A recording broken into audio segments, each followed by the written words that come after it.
창세기 12장 후반부에 아브라함이 보여준 모습은 실망스럽기 그지 없습니다. 우리가 읽는 우리로 하여금도 눈살을 찌푸리게 합니다. 믿음의 사람인 줄 알았는데, 하나님 말씀에 순종해서 순종하는 사람인 줄 알았는데 그가 보여준 모습은 너무나도 실망스럽습니다. 기근이 찾아오니까 대다수의 세상 사람들이 그런 것처럼 물이 넉넉한 애굽으로 향해 내려갑니다. 뿐만 아니라 애굽에서는 자기 목숨 구하고자 아내를 누이라고 속이고 팔아버리듯 애굽의 바로 왕에게 넘겨줍니다. 그러나 이것이 아브라함의 모습이고 오늘날 그리스도인들의 모습이기도 합니다. 굳건한 믿음은 하루아침에 생기지 않습니다. 수없는 실패와 회복을 통해서 하나님을 향한 신뢰가 깊어집니다. 이것을 우리의 삶에 적용한다면 이것이 바로 영적 훈련입니다. 아브라함은 기근을 피하고자 내려갔던 애굽에서 많은 것을 배웠습니다. 먼저는 자신이 얼마나 믿음이 없는지 그 밑바닥을 깨닫게 되었습니다. 내가 믿음이 있는 줄 알았는데 내가 이것밖에 안 되는 사람이구나. 상황이 좋고 환경이 좋고 분위기 좋을 때는 믿음이 있는 것 같지만 이렇게 기근이 찾아오면 이 정도밖에 안 되는구나. 그리고 내 생명에 위협이 찾아오면 거짓말 서슴지 않고 하는 밑바닥이구나 하는 것을 깨달았습니다. 두 번째는 하나님이 얼마나 크고 놀라우신 분인지를 알게 됐습니다.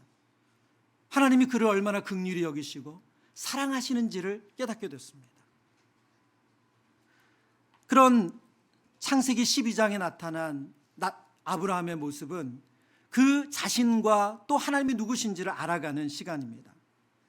본문을 보면 창세기 12장 후반부의 아브라함의 모습을 보면 마땅히 벌을 받아야 하고 또 심판을 받아야 마땅합니다. 그런데 본문 어디에도 하나님께서 아브라함을 불러다가 징계하시거나 심판하시는 내용이 없습니다. 반대로 도리어 그는 하나님 주시는 많은 부를 가지고 재산을 가지고 나오게 됩니다. 그뿐만이 아니라 성경은 그가 잃은 것이 하나도 없다는 것을 이렇게 표현합니다. 창세기 12장 20절 말씀인데요. 바로가 사람들에게 그 일을 명하매 그들이 그와 함께 그의 아내와 그의 모든 소유를 보내었더라. 여러분 보세요. 그들이 그와, 먼저 아브라함은 자신의 목숨을 지키기 원했는데 그가 지금 지켜졌죠. 그리고 그의 아내 사례를 지켰습니다. 그리고 그의 모든 소유도 보내었대요. 그러니까 애굽에 날아가서 아브라함이 한 것은 실수, 어리석음, 미련한 행동, 그 행동밖에 없었는데 그 어느 것도 잃지 않고 그대로 보존했어요. 뿐만 아니라 더 많은 소유를 얻게 되었습니다. 본문에 보면 바로가 그 사람들에게 명했다고 말합니다. 그러나 우리는 알고 있습니다. 창세기 12장 17절에 보면 여호와께서 바로와 그의 가족에게 재앙을 내리셨어요. 이 모든 일의 배경, 그 뒤에는 하나님이 계셨습니다. 그래서 창세기 12장 20절 우리가 읽었던 마지막 구절을 이렇게 읽어도 전혀 이상하지 않습니다. 우리 한번 다시 읽어볼까요? 우리 가로를 빼고 읽어보죠. 시작. 하나님께서 사람들에게 그 일을 명하매 그들이 그와 함께 그의 아내와 그의 모든 소유를 보내었더라. 아멘. 이 일은 하나님께서 하신 일이죠. 하나님께서 그와 그의 아내 사레와 그 모든 소유를 지키시고 안전하게 가나안 땅으로 다시 보내주신 겁니다. 자격 없는 아브라함에게 하나님께서 은혜를 베푸셨어요. 오늘 우리가 묵상할 창세기 13장에 나오는 아브라함의 변화, 아브라함의 믿음의 모습은 창세기 12장 후반부가 있었기 때문에 가능한 것입니다. 바로 자격 없는 아브라함에게 하나님께서 크고 놀라운 은혜, 그 사랑을 경험시켜 주셔서 그가 변화된 거예요. 달라스 윌라드라는 아주 유명한 영성신학자가 있어요. 그분의 책에서 그리스도의 성품을 담는 것에 대한 이런 설명을 하셨습니다. 그리스도의 성품, 곧 바울이 말한, 자막으로도 준비되어 있는데요. 같이 보죠. 그리스도의 성품, 곧 바울이 말한 새 사람을 성공적으로 입는 열쇠는 우리 삶 속에 일하시는 하나님의 은혜의 행위를 의도적으로 받아들이는 것입니다. 그러면 우리 존재의 모든 차원이 하나님을 닮은 모습으로 새롭게 됩니다. 신학자에서 말이 좀 어렵게 쓰여졌지만 여러분 무슨 말입니까? 우리가 예수님의 성품, 하나님의 성품을 어떻게 담게 된다고요? 그 세 사람을 어떻게 잊게 됩니까? 하나님의 은혜의 행위를 깨닫는 거래요. 하나님의 은혜가 내게 임했다는 것, 이것은 하나님의 은혜구나 하는 것을 알게 되면, 그러면 우리의 성품이 그리스도의 성품으로, 하나님의 성품으로 변화된다는 거예요. 아브라함이 바로 그 대표적인 사람이에요.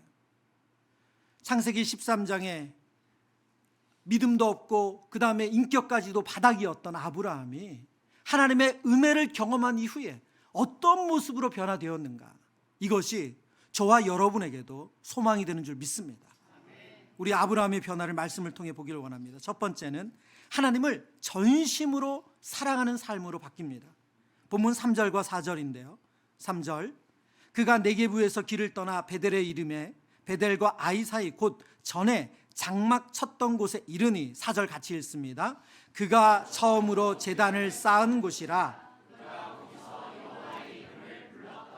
아멘. 오늘 본문의 말씀을 보면 지금 애굽에 거했던 아브라함이 하나님께서 그를 네게부 가나안 땅으로 옮기셨어요. 그런데 그가 가나안 땅에 도착해서 그가 향한 곳이 어디냐? 베델과 아이 사이래요. 그리고 그 베델과 아이 사이는 어떤 의미가 있는 곳이냐? 처음으로 장막을 쳤던 곳이고 제단을 쌓은 곳이에요. 바로 하나님을 예배했던 곳입니다. 그는 애굽에서 그 바로의 위협으로부터 빠져나온 이후에 그가 제일 먼저 한 것은 그가 처음으로 제단을 쌓아 하나님을 예배했던 장소를 찾아가서 하나님을 예배했다는 거예요. 저는 오늘 본문을 묵상하면서 아브라함 안에 너무나도, 이건 누가 시켜서가 아니잖아요. 누가 강요해서가 아니잖아요. 자신에게 임한 하나님의 사랑과 은혜가 너무 크니까 애굽에서 자신이 행한 행동, 자신의 실수를 생각하면 도저히 안전하게 나올 수도 없고, 그리고 그런 불을 가져 나오는 것도 말도 안 되고, 살해까지 너무나도 온 가족이 나왔던 것, 이거는 하나님의 은혜구나, 하나님 사랑이구나, 하나님 나를 모든 걸 덮어주신 거구나, 그것을 깨달았기 때문에 그가 한 선택은 하나님께 감사하는 거였어요. 하나님을 찬양하는 거였어요. 하나님을 예배하는 거였습니다. 그가 거기서 여호와의 이름을 불렀더라. 여러분, 우리의 신앙이 건강하냐 그렇지 않은가 하는 바로미터는 예배입니다.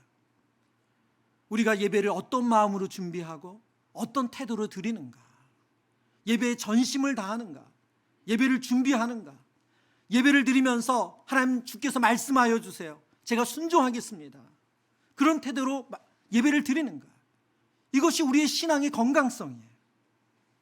저와 여러분의 신앙이 약해지고, 그리고 우리가 뭔가 시험에 들고 어려워지면 예배가 먼저 안 돼요.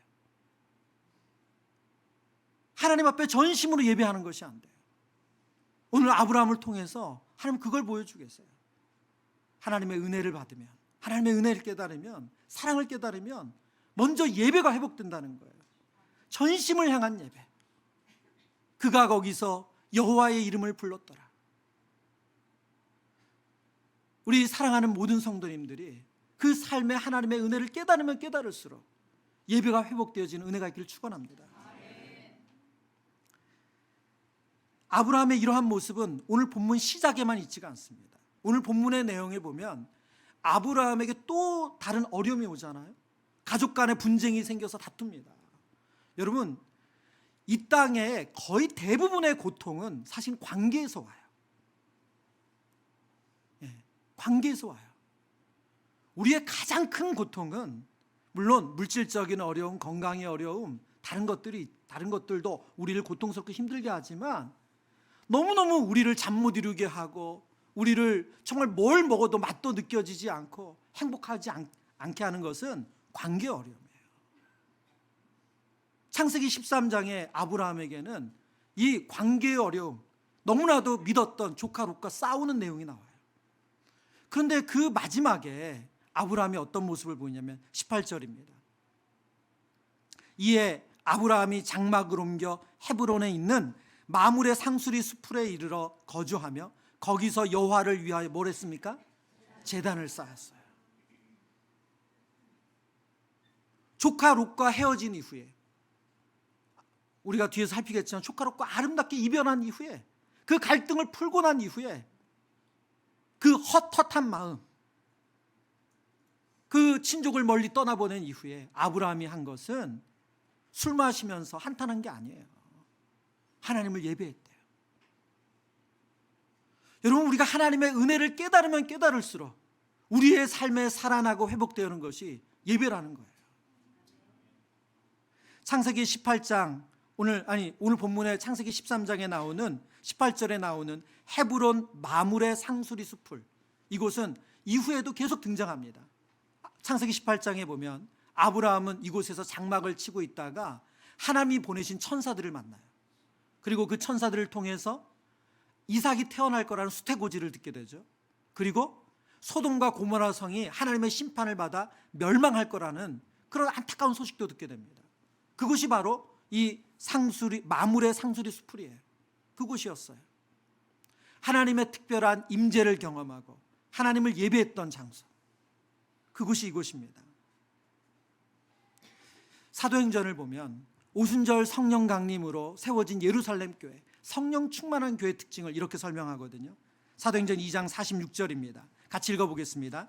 날마다 마음을 같이하여 성전에 모이기를 힘쓰고 집에서 떡을 떼며 기쁨과 순전한 마음으로 음식을 먹고. 아멘. 성령 충만한 예루살렘 교회, 그 교회의 첫 번째 특징이 뭡니까? 날마다 마음을 같이하여 성전에 모이기를 힘쓰고, 그 다음 구절에 보면 하나님을 찬미한다고 얘기해요. 여러분, 하나님의 은혜를 깨닫고 하나님의 사랑을 깨달으면 그 다음부터 태평성대구나 하고 자신을 위한 삶을 선택하는 게 아니라 하나님을 기억하고 하나님을 찬양하게 된다는 거예요. 저는 여러분이 매주일 예배가 사모되기를 축원합니다. 토요일 날 예배를 준비하면서 여러분 안에 정말 하나님 만나는 것이 사모함이 있기를 바라요. 저는 신앙생활을 하는 과정 중에 예수님을 뜨겁게 만났던 청소년 시기가 있었습니다.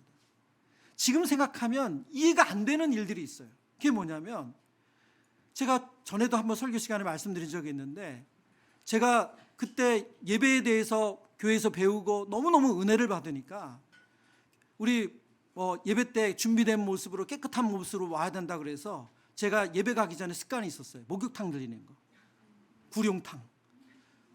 그래서 깨끗이 목욕지게를 하고, 그리고 무슨 참 이상하잖아요. 중학교 남학생이. 그런데 저는 그 예배를 준비하면 그 시간이 너무너무 감사했어요. 그리고 은혜 받으니까 제 친구 중에 먼저 은혜 받은 친구가 있는데, 그 친구가 금요기도가 그렇게 좋다고 하는 거예요. 그래서 저는 금요기도를 들어보지도 못했는데, 당신은 철야기도죠. 금요 철야 10시에 시작합니다. 근데 10시에 저보고 오라는 거예요. 그래서 그래? 그 은혜 받기 좋다니까 갔어요. 근데 정말 그 교회 1층에 마룻바닥에 그 방석을 깔고 성도님들이 가득 차 계시더라고요. 근데 언제 끝나는지를 제가 물어봤어요. 근데 그걸 못 물어봤어요. 그게 화근이었어요. 새벽 1시가 넘어서 끝나더라고요. 그때는 토요일 날 학교를 다니고 다 직장 가실 때예요. 그런데 그 시간이 너무 행복한 거예요. 이런 시간도 있구나. 아니, 이런 기도도 가능하고, 이것도 가능하구나. 여러분, 하나님의 은혜를 깨닫고 하나님의 사랑을 깨닫으니까 그냥 하나님 만나러 가는 자리가 너무 기쁘고 행복하고 기다려지고 일찍 가게 되고, 저와 여러분이 하나님의 은혜 안에 거함으로 이 예배의 은혜를 누리기를 축원합니다. 두 번째, 아브라함의 변화는 이웃을 내 몸처럼 사랑하는 삶으로 변화됐다는 거예요. 애굽에서 하나님의 크신 은혜로, 그의 노력의 결과가 아니라 은혜의 결과로 많은 부를 얻었습니다.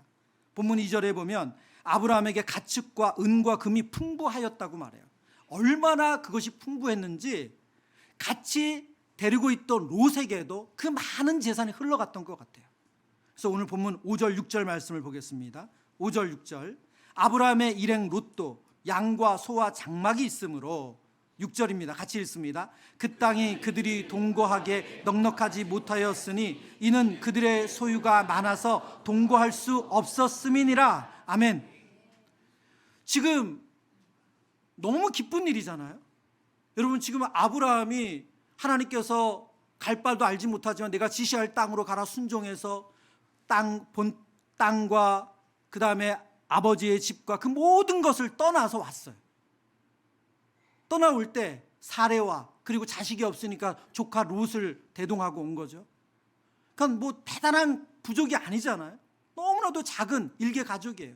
그런데 지금 애굽의 사건을 경험한 이후에 그에게 너무 많은 재산이 주어졌대요.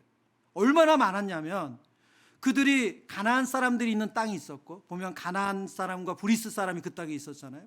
그들을 피해서 아브라함 가족이 지내는데 롯과 함께 지내기엔 그 땅이 너무너무 좁았대요.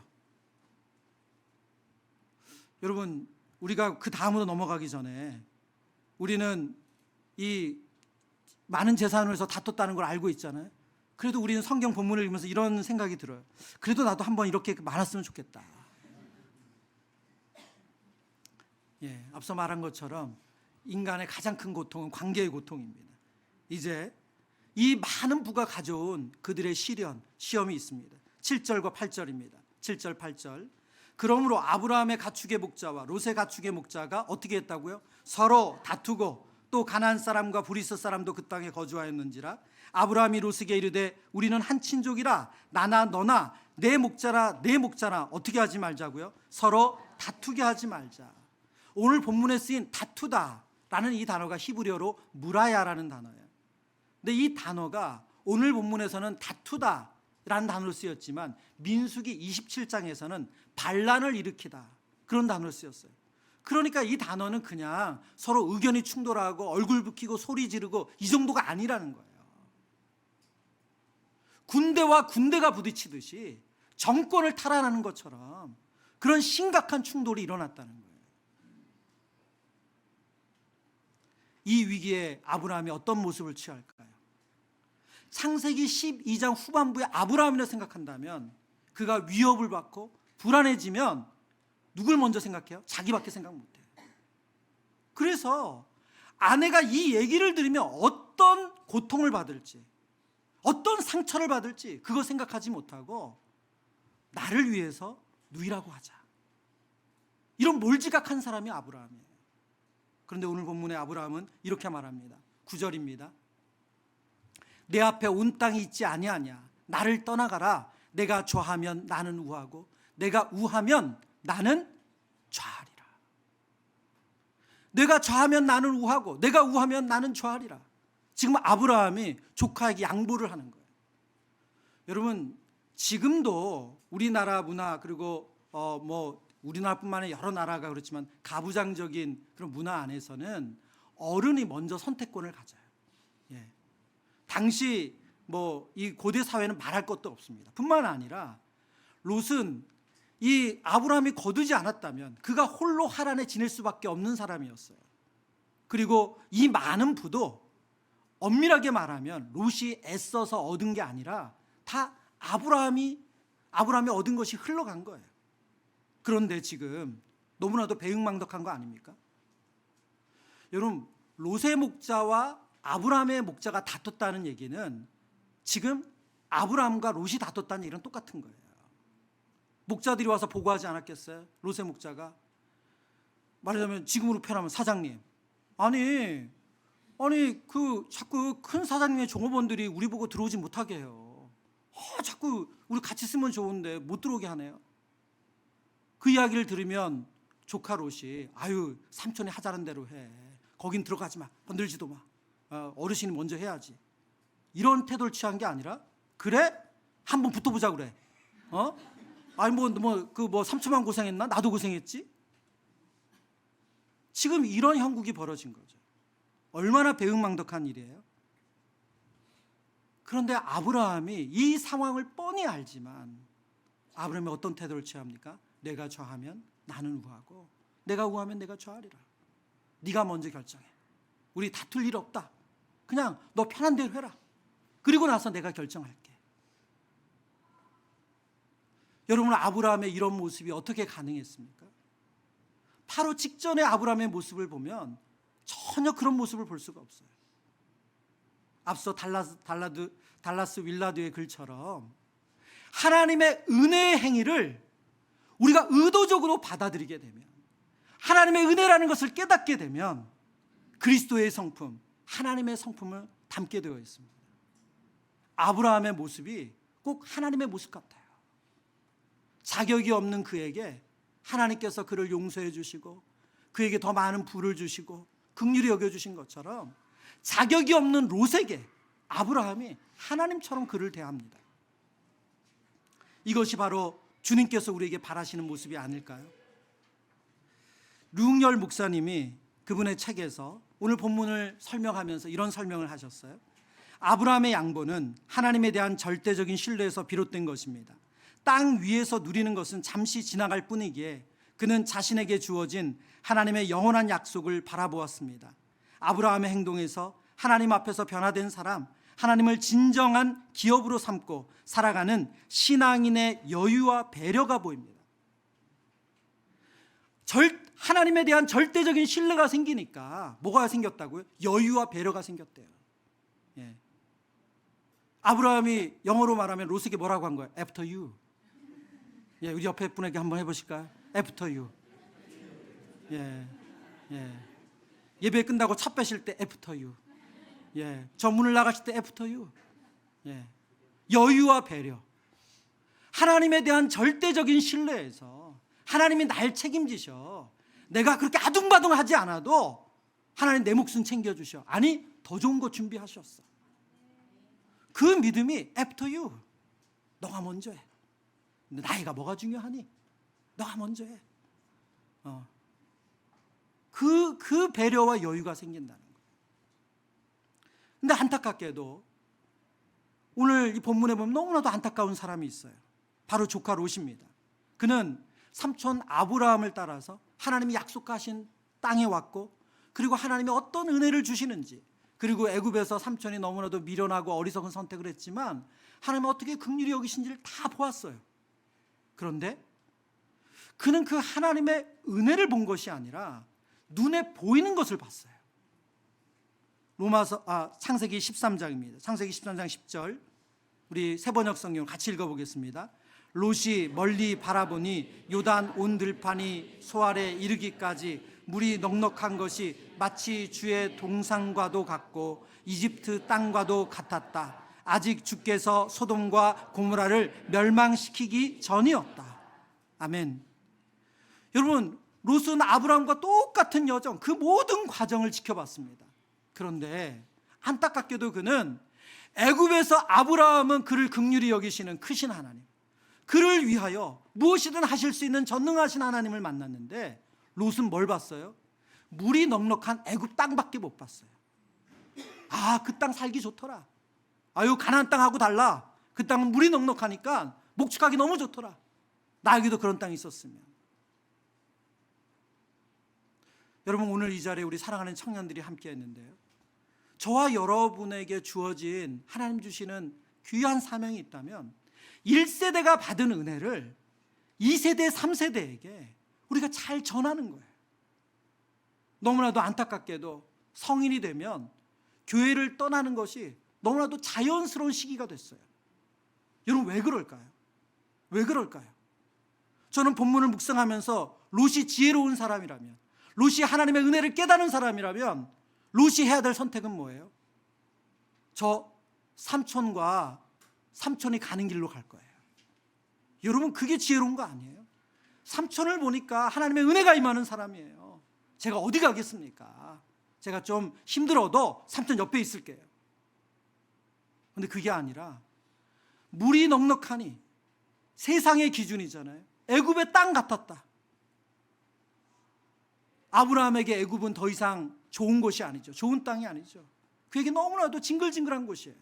그런데 롯에게는 애굽 땅이 너무 좋았대요.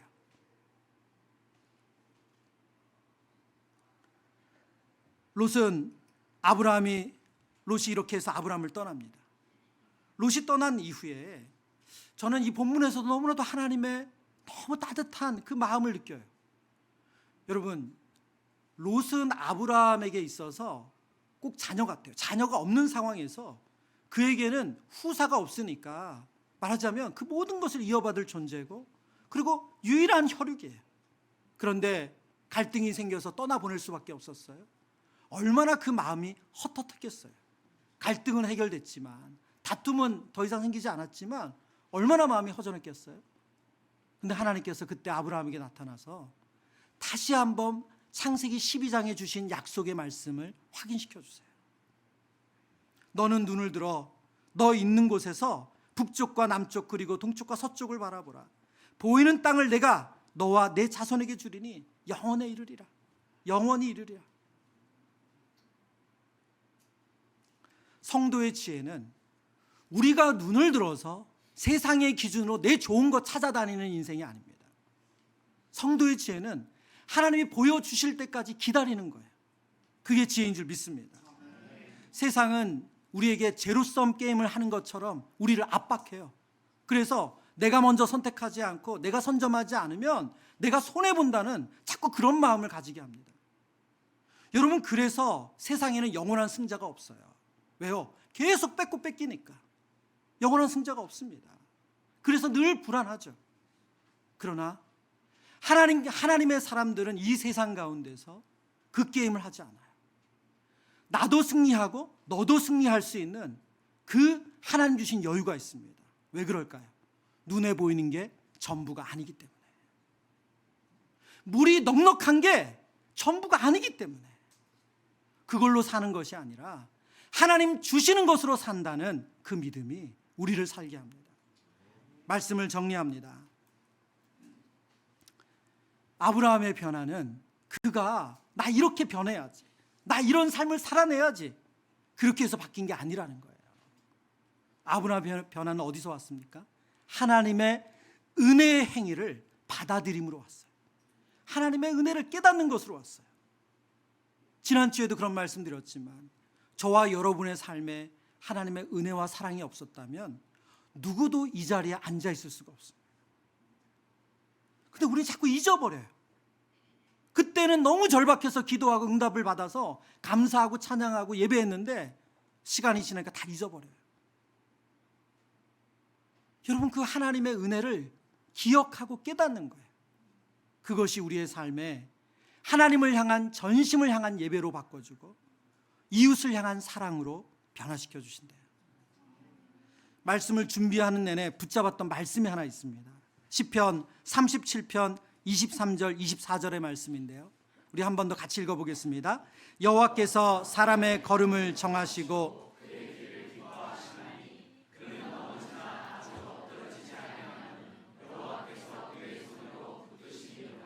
아멘. 여러분, 아브라함의 삶을 너무나도 잘 보여주는 삶 아닙니까? 하나님께서 아브라함을 향한 기쁘신 계획, 그 길이 있대요. 근데 그 길을 걸어가는 중에 우리가 넘어지고 엎드러지는 일이 있대요. 그런데 그게 완전히 넘어지고 엎드러지는 것이 아니라 하나님 다시금 일으켜 세워주신다는 거예요. 믿음이 있다고 생각했는데 그 다음 장면에 가면 정말 믿음이 있나 하는 의심이 드는 행동을 하지만 하나님은 끝까지 우리를 붙들어 주시기 때문에 우리를 하나님의 자녀다운 모습으로 변화시켜 가시는 줄 믿습니다. 저와 여러분을 하나님이 그 하나님의 손으로 붙들고 계심을 확신하는 그런 은혜를 누리시길 축원합니다.